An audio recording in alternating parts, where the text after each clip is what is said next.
Well, it looks like if you're interested in the Ripple versus the SEC case, you're going to get to know some information a little more intimately. That is, if you want to call in and listen to the discussions between Judge Netburn, Ripple, and the SEC. That's right, tomorrow there is going to be a listening party in which Judge Netburn has scheduled all parties to come together and discuss the Bill Hinman privilege assertions. And in case you're new to this case, that is all of the emails and discussions talking about the Bill Hinman speech in which he essentially gave Ethereum and Bitcoin a free pass as non-securities and didn't mention XRP. So tomorrow, they're actually going to be meeting in person. So in this video, I'm going to talk about some of the details in which you can participate, what to look forward to, what's going to be talked about, and what to look for next. Also, this week is a big week in terms of the financial markets, specifically the CPI numbers, which are going to come out at the end of the week. I'm going to talk about what some of the speculation is regarding what the Fed is doing, what they're doing regarding the quantitative easing, and what that could possibly do to the crypto markets.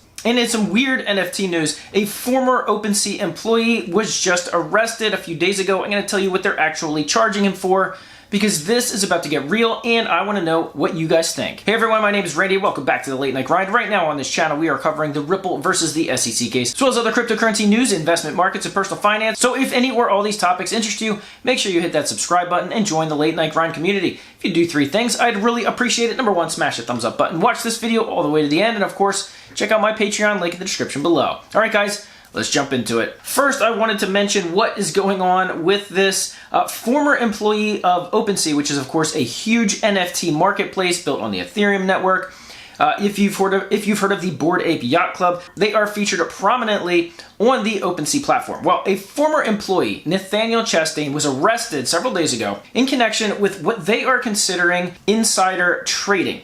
Now, what did he actually do? Well, as a former employee, he kind of had the in and kind of had the knowledge or the foreknowledge as to what OpenSea was going to feature on their homepage. Now, OpenSea, typically when they feature something on their homepage, sales typically skyrocket, and that's not anything new for OpenSea. That happens all the time in the digital world. Well, this particular employee decided to use that information for his own personal gain. So what he did was buy some NFTs on the cheap, knowing that they were going to be featured on the OpenSea homepage, and that the prices and value were going to skyrocket and therefore making him a tidy profit. Well, he was then charged and arrested from the Department of Justice, and they're actually going after him for what they consider to be insider trading. So this is where I want you guys to respond. What do you think of all this? Because this is one of the craziest stories in crypto that I've heard in a while. The United States Department of Justice consider that to be insider trading. So are NFTs actual security products or are they not security products? Does it really matter? Was he just using his position at OpenSea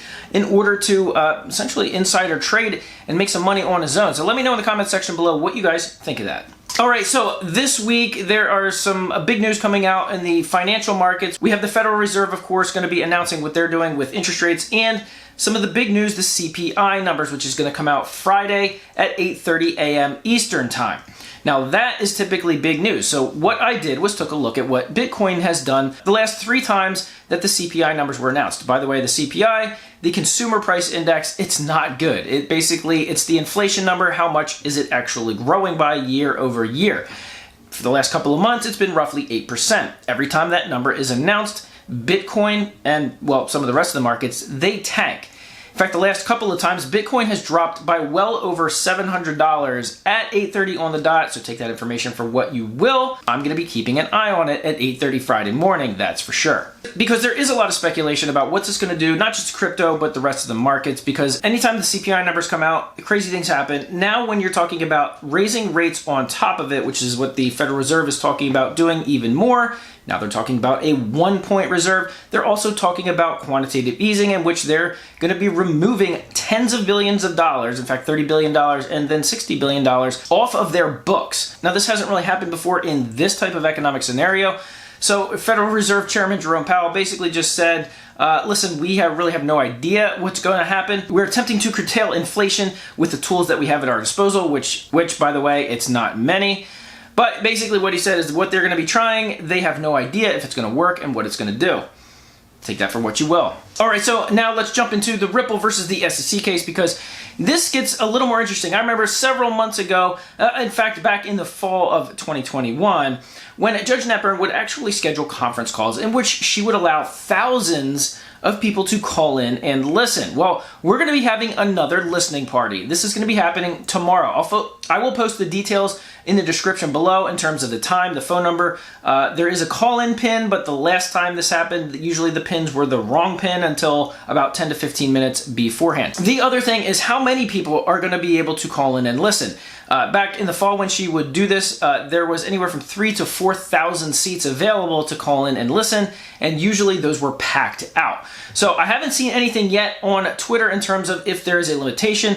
I'm guessing it's probably going to be around the same thing, maybe a 3,000 to 4,000 person limit, seat limit, listening in on what this meeting is. So what is this meeting? So Judge Netburn has invited both Ripple and the SEC to an in-person meeting in New York. She's actually reserved one of the biggest rooms in the courthouse, according to some reports, to have this discussion. So what are they going to be discussing? Well, that being the discussions around Bill Hinman's emails, all the emails, all the discussions that were circulated around before Bill Hinman gave his Ethereum free pass speech, the Bitcoin free pass speech, the speech that said those are not securities and omitted XRP from that conversation. And it's been a large part of the speculation that's gone rampant on crypto Twitter, specifically XRP and Ripple Twitter. So Judge Netburn is doing this because most likely she wants some clarifications. The SEC is asserting that all of the communications, all of the emails, they're client attorney privilege from Bill Hinman and the SEC, and therefore they shouldn't have to turn over those communications to the judge or to Ripple when this case goes to trial. Of course, Ripple and literally everybody else on the planet is saying, what are you talking about? That is not client-attorney privilege. So Judge wants to get them together and actually discuss and get some clarity on some of this. And I know I say this about once or twice a month, but this meeting is going to be one of the biggest discussion points moving forward before this case actually gets to trial. So if you want to follow along, make sure you're subscribed to the Late Night Grind community. Also, check out that link in the description below. If you want to call in and listen, you can do that. And also in the description below, I have a link to probably 5 or 6 people specifically that follow Ripple and XRP in this case very closely on Twitter. Some of them actually call in, listen to what's going on, and live tweet what's going on in case you're not able to do that. So you're going to want to do that. Go ahead, follow me, as well as some of the people that I listed down below. You're going to follow along with what they are live tweeting, because as the saying goes, get your popcorn ready. So let me know in the comment section below what you guys think about, one, the OpenSea employee being charged with insider trading, if you think that's considered insider trading.